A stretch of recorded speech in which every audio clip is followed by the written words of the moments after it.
Assalamualaikum warahmatullahi wabarakatuh. Halo Sobat Fanai, kita jumpa lagi dalam presentasi untuk kali ini tentang pengukuran konduktivitas. Di sini akan kita lihat definisi daripada konduktivitas itu sendiri. Konduktivitas atau disebut dengan daya hantar lebih merupakan pengukuran nilai hambatan listrik di dalam suatu larutan. Jadi kita tahu dalam suatu larutan itu banyak mengandung ion-ion. Ion-ion yang ada di dalam larutan tersebut mempunyai daya hantar yang berbeda-beda. Nah, nilai inilah akan kita ukur dengan mempergunakan alat conductivity. Parameter yang diukur termasuk semua jenis ion terlarut. Jadi kita ketahui ion itu ada dua jenis, ada ion positif, kita sebut dengan kation, dan ion negatif yang disebut juga dengan ion anion. Nah, keduanya itu merupakan satu kesatuan yang kita sering sebut dengan kapasitas total daripada ion terlarut. Nah, kapasitas total daripada ion terlarut inilah yang akan menentukan seberapa besar daya hantar larutan tersebut terhadap listrik yang akan kita alirkan.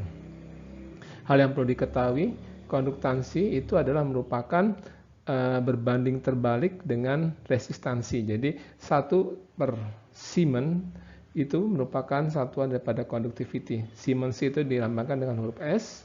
Sel konstan yang nanti akan kita ukur ada persatuan cm. Jadi 1/cm itu dalam merupakan nilai sel konstan atau konstanta ketetapan daripada suatu sel conductivity.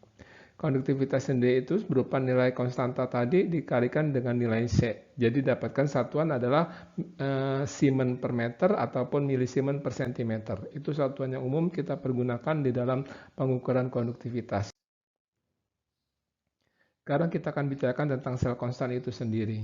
Nilai sel konstan tergantung daripada geometri sel. Nah, kita ketahui di dalam elektroda daripada conductivity sensor itu terdiri daripada dua plat logam yang disusun secara sejajar, di mana antara plat logam itu ada jarak yang tertentu nilainya, dan di situ akan kita kenakan besaran arus ya, induksi elektromagnetik, di mana besarnya sel konstan itu adalah nilai jarak antara kedua lempeng lembaran logam tersebut dibagi juga dengan besaran pada nilai F yang kita kenakan.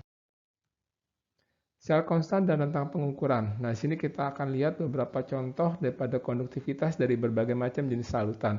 Yang pertama-tama kita lihat adalah untuk bak penyepuhan atau kita kenal juga dengan coating bath ya. Jadi nilai sel konstannya itu cukup tinggi dibandingkan dengan yang lain ya. Dia itu dari nilai sekitar 100 milisiemens per senti sampai ke 10.000, tergantung dengan kandungan daripada zat-zat ion terlarut di dalamnya. Berikutnya adalah air laut. Air laut kita ketahui sangat mengandung klorida yang tinggi, Na, garam Na, dan Cl ya. NaCl itu merupakan campuran ion-ion yang ada di dalam air laut itu yang mayoritas terdiri pada ion Na dan Cl. Nah, nilainya itu cukup besar dari 10 sampai 1000 milisiemens per sentimeter.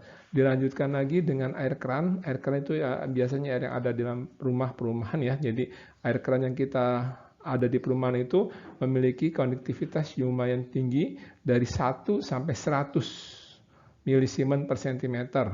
Dan yang paling rendah nilai konduktiviti adalah air destilasi. Kita tahu air destilasi adalah air hasil penyulingan di mana kandungan ion-ionnya sudah sangat rendah. Karena itu kita bisa lihat nilai konduktivitinya pun sangat rendah, dari 0,1 sampai dengan 10 milisiemens per sentimeter. Ini contoh beberapa larutan-larutan yang konduktivitasnya mulai dari yang paling tinggi sampai ke paling yang rendah. Dan itu juga berbeda-beda nanti ya nilai sel konstannya disesuaikan dengan sifat konduktansi daripada masing-masing larutan. Nah, sekarang kita lihat handling atau penanganan tentang sel konduktivitas. Untuk penanganan elektroda konduktivitas untuk penyimpanan, di sini ada dua jenis yang terplatinisasi dan non platina. Jadi kalau untuk yang terplatina, jadi ada coating pelapis ya di ujung plat logamnya. Kalau yang terlapis itu disimpan dalam larutan metanol 20%. Kalau untuk yang non platinas kita bisa simpan dalam keadaan kering. Untuk masalah pembilasan setelah pemakaian, kita selalu bilas dengan air destilasi. Dan bisa juga dibilas dengan menggunakan sampel yang akan kita analisa berikutnya. Untuk pencucian, nah dari waktu ke waktu dengan menggunakan larutan 20% etanol. Jadi misalnya kita memiliki larutan sensor yang cukup konduktiviti yang sudah agak sedikit kotor, maka kita harus